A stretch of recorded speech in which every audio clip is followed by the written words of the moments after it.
교정용 미니스크루의 식립은 다소 블라인드 테크닉으로 간주될 수 있습니다. 교정용 미니스크루의 식립 시에 의료진의 실수로 치근 손상이 왔을 때 놀랍게도 손상으로 파절되었던 치근이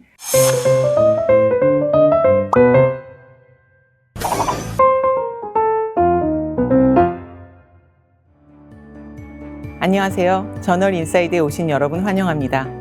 저는 연세대학교 교정과 최윤정입니다. 이번에는 2021년도 미국 치과의사협회지에 게재된 증례보고를 여러분들과 함께 읽어보고자 합니다. 교정용 미니스크루의 식립은 치근 사이에 치조골에 식립하는 술식이기 때문에 다소 블라인드 테크닉으로 간주될 수 있습니다.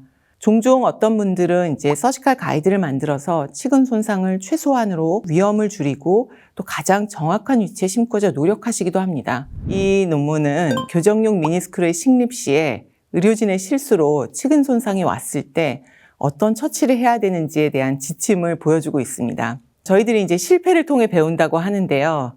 실패를 통해서 제가 좀 고생했던 경험들을 공유하고 싶어서, 그리고 또 똑같은 실수가 다른 선생님들께서도 발생될 수 있을 것 같아서 그 부분을 좀 공유하고 어떤 식으로 제가 대처했었는지를 의견을 나누고자 이 논문을 쓰게 되었고, 또 그것이 오늘 좋은 기회가 돼서 선생님들께 다시 한번 공유드리고자 합니다. 사실 케이스 리포트라고 하면 증례 보고이고 학문적인 근거로서 신뢰도는 낮습니다. 매우 희귀한 사례를 공유하는 것이기 때문에 사실 저희들이 이 의의를 두는 것은 비슷한 상황이 발생했을 때 어떤 식으로 대처해야 되는지에 대한 실질적인 지침을 준다는 점에서 가치가 있을 것 같습니다. 케이스를 먼저 한번 보시겠습니다. 16살 여자 환자이고요. 크라우딩을 주소로 병원에 왔습니다. 엑스레이를 분석을 해보니까 크게 골격적인 문제가 보이지는 않았고 좀 입술이 나와 보이기도 하고 좀 덜 나와 보이기도 하고 그런 친구였습니다.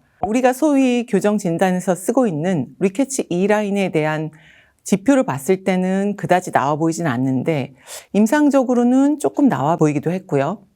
그리고 상악 전치부에 있는 크라우딩을 감안했을 때는 이 상태로 크라우딩을 피다 보면 입이 더 나올 수 있을 것 같아서 환자와 보호자와 치료 계획에 대해서 한참 같이 상의를 했던 증례였습니다.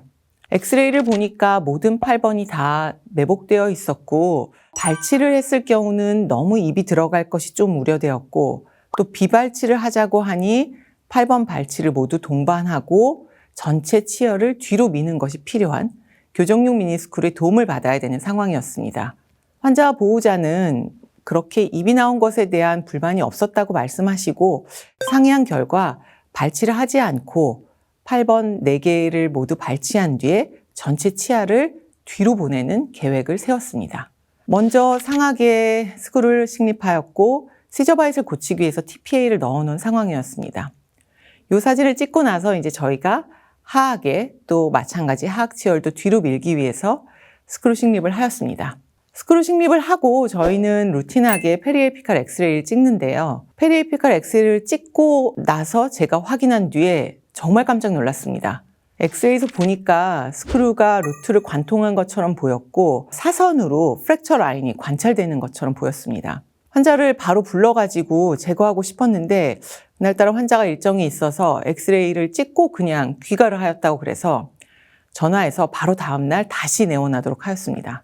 하루 뒤에 내원해서 스크루를 다시 제거하고 엑스레이를 재촬영해 보았습니다. 확실하게 치근에 부분적으로 좀 파절된 선을 관찰할 수 있었고 저희는 이 엑스레이를 촬영한 뒤에 진료실에서 46번에 포함되어 있던 교정용 와이어를 제거하고 45번까지만 넣어둔 채로 팔로우업을 하였습니다. 3주, 3개월 정도 지켜보았고 엑스레이에서 보시듯이 3주 때에는 해당 치아에 교정용 와이어가 들어가지 않은 것을 보실 수 있고요. 3개월 때는 저희들이 아예 브라켓도 제거한 걸 보실 수 있습니다. 사실 저는 교정과 전문의이기 때문에 이런 데에 대한 처치, 즉 치근의 손상에 대한 처치는 잘 알지 못합니다. 그래서 바로 보존과 교수님께 의뢰를 드렸고 보존과에서 바이탈리티를 포함한 치아의 상태를 계속 모니터링 해주셨습니다. 이후에 계속 팔로우업을 했는데 너무 다행히도 해당 치아는 큰 문제가 생기지 않았고 한 6개월 정도 지나서부터는 보존과 선생님께서 이제는 교정을 해도 될 것 같다. 정상 치아의 반응을 보이고 있고 특별한 문제 속에는 보이지 않는다는 의견을 주셨습니다. 그래서 저희는 6개월부터 다시 교정 치료를 시작하게 되었고 이 시점에서 치료 계획을 좀 대대적으로 수정하게 되었습니다. 하악 치열을 뒤로 보내는 계획을 더 이상 할 수 없었기 때문에 다시 말씀드리면 해당 치아를 많이 이동시키는 것이 매우 부담되는 상황이었기 때문에 그 치아의 위치를 기준으로 다른 치열을 정렬하고 교정 치료를 마무리하는 것으로 계획을 수정하였습니다.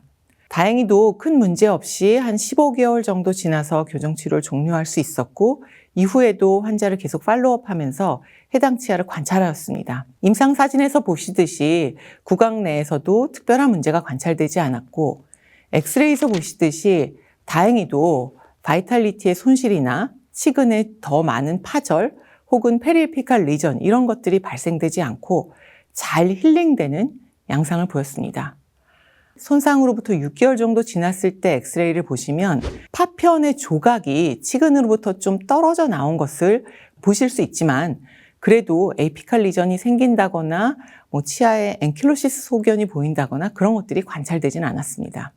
사고를 당한 직후에는 저희가 좀 경황도 없고 저도 너무 당황하고 그래서 컨빔 CT를 촬영하지는 못했습니다. 당연히 환자와 보호자에게는 당일날 바로 알려주었고 만약 문제가 될 경우 제가 이 치아에 대해서는 전적으로 책임을 지겠다고 말씀을 드리고 안심을 시켜드렸습니다. 교정이 끝나고 20개월 정도 지났을 때 그리고 사고가 나고 한 3년 정도 지났을 때 시점에는 환자에게 컨빔 CT를 촬영해서 정말로 치근이 잘 낫고 있는지를 보자고 이제 말씀을 드렸고 다행히 흔쾌히 동의해 주셔서 2차례에 걸쳐서 컨빔 영상을 촬영할 수 있었습니다. 놀랍게도 손상으로 파절되었던 그 치근이 다소 자발적으로 회복되고 있는 양상을 관찰할 수 있었고 특히나 치수강이 좀 럽처되어 있었던 것이 자발적으로 좀 힐링되면서 다시 원래의 치근관을 만들어가는 것처럼 볼 수 있었습니다. 아쉬운 점은 손상 부위의 치주인대는 아주 뚜렷이 관찰되지는 않았습니다.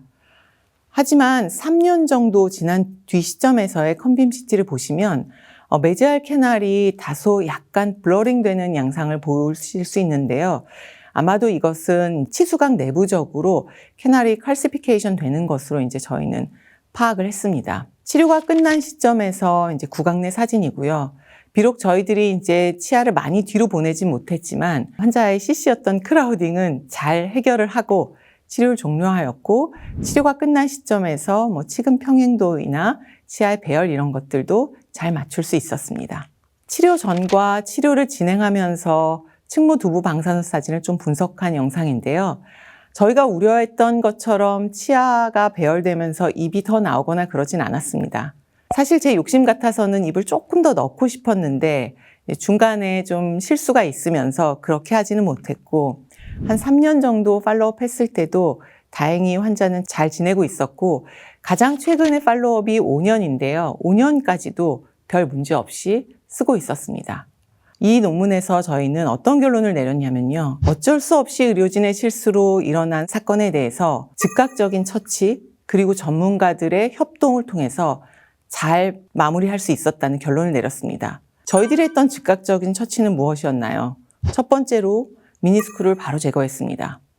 교정용 와이어도 제거했고요.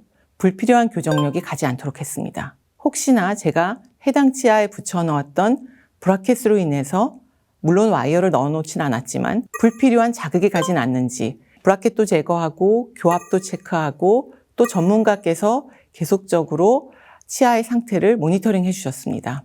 이러한 모든 노력이 모여서인지 다행히 치근은 자발적으로 잘 회복이 되었습니다. 처치를 위해서 저희가 한 거는 환경을 만들어 주었는데 치아는 알아서 치근의 조각들을 떨어뜨리고 내부적으로 새로운 조직들을 만들어가는 걸 볼 수 있었습니다. 다소 아쉬운 점은 완벽하게 개선이 되진 못했습니다. 처음 상태로 되돌아가진 못했지만 치수강이 약간 석회화되는 것이 보였고 이것은 환자가 치수 치료를 받을 정도로까지의 문제만 생기지 않는다면 일상생활에서 전혀 문제 없는 정도로 여겨진다고 생각됩니다. 서두에서 말씀드렸듯이 저희의 실수로 이런 문제는 생겼고 하지만 여러 방면에서의 처치와 환자와의 라포 유지, 그리고 책임 있는 태도, 그리고 그것을 통해서 다시 이런 실수가 반복되지 않도록 하는 과정들이 저에게는 꽤 의미 있었던 것 같고, 이러한 과정들이 또 혹시나 어쩔 수 없이 선생님들께서 마주치시게 된다면 이 증례 보고를 통해서 더 큰 문제로 진행되는 것을 막으실 수 있는 계기가 되시길 바랍니다. 감사합니다.